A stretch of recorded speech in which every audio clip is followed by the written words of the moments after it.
Well, he bought one apartment first in the M2 Central, and so having lived in it, he sort of understood the problems and the advantages of the apartment, which is always really good to deal with a client who's informed.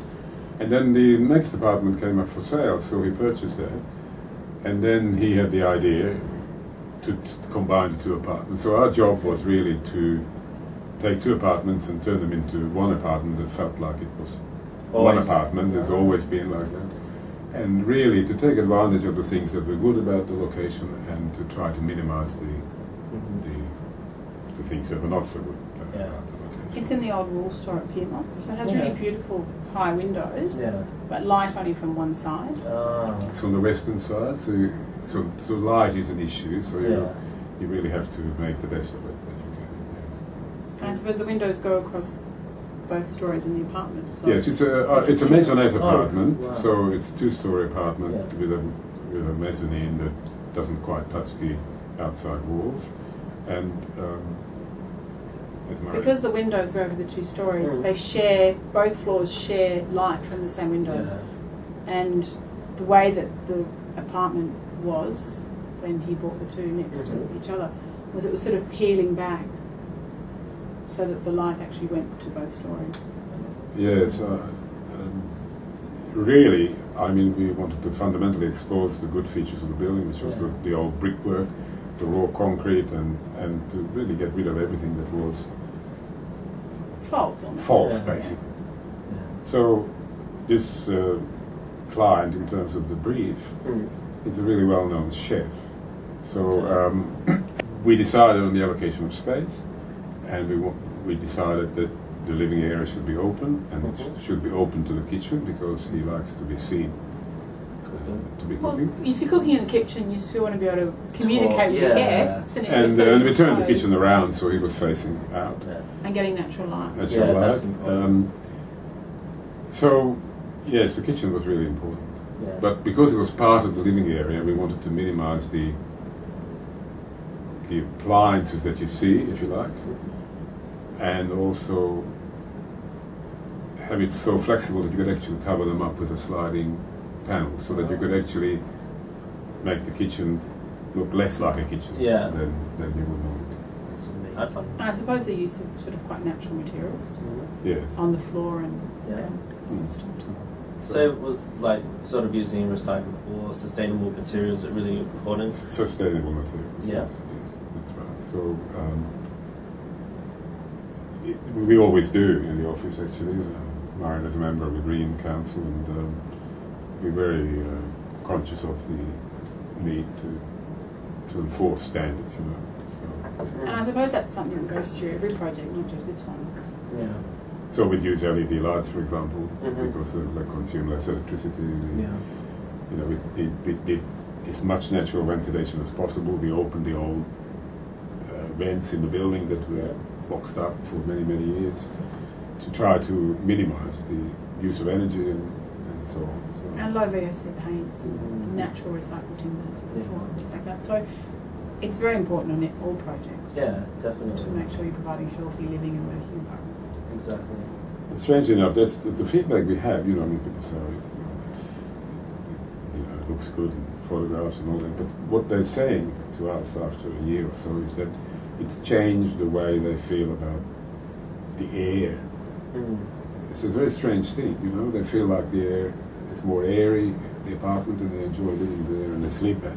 The first night, they rang the first night that they got to sleep there, and they rang the next morning and said, because they're chefs and they go to bed quite late, and sometimes they sleep in when the sun has already come up. And they said it's the best sleep they've ever had.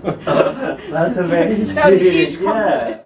The other thing that I liked when you saw the completed project was the fact that from the very light and bright spaces of the living and the kitchen, as you walk upstairs to the sleeping spaces, the colours change. So you go from a very light, bright, natural sunlight environment up the stairs where it's darker, and we use dark paint colours and dark veneer, almost like, I call it like a Japanese bento box environment. And then a series of sliding screens, so that if one person had a late shift and was sleeping, the other person could use the other space by sliding screens across. and therefore blocking out natural light and giving flexibility. Yeah. That's amazing. So you just like sort of control the environment just by sliding the doors sliding, or yeah. not disturbing anyone, and That's right. it just really works with their lifestyle. It works with their lifestyle. I think it really does, and I think coming through a really dark space and then perceiving light, the contrast makes the light lighter, if that's something you could say. It's important when the client's involved from start Yeah. to finish and really cares about the project. The other people that I thought were really good was the builder and the joiner were fabulous to work with. Yeah. If you work with good quality craftsmen that care about their product, it makes all the difference. And yes, and then they understand what you're trying to achieve. Yeah. Definitely. Everyone had the same vision. Yeah, Yeah. I think so. So everyone was just on the same level with this project. Everything's kind of just like melded together the way it should. And I guess how long did it take? It took quite a long time in planning, probably about 9 months. In stages, getting the consent from the council, getting consent from the owners' corporation, establishing budgets, going to tender, and the construction itself took 7 months. It was meant to take 6, but it took 7, which is not bad. It was on budget, which is a relief.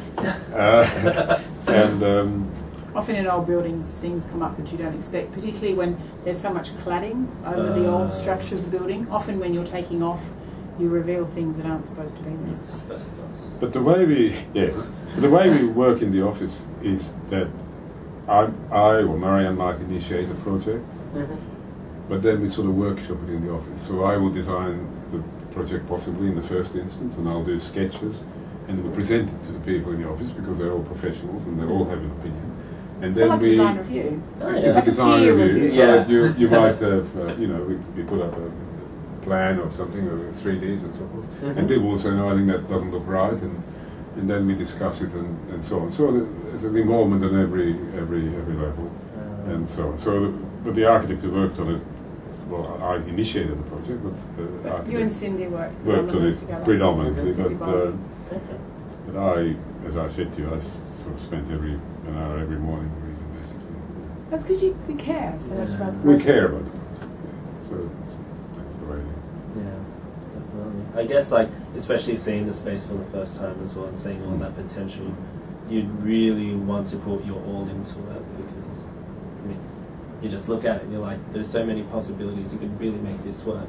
Someone's going to live here and spend their, days there, sleeping there. It's going to be a home. Yeah.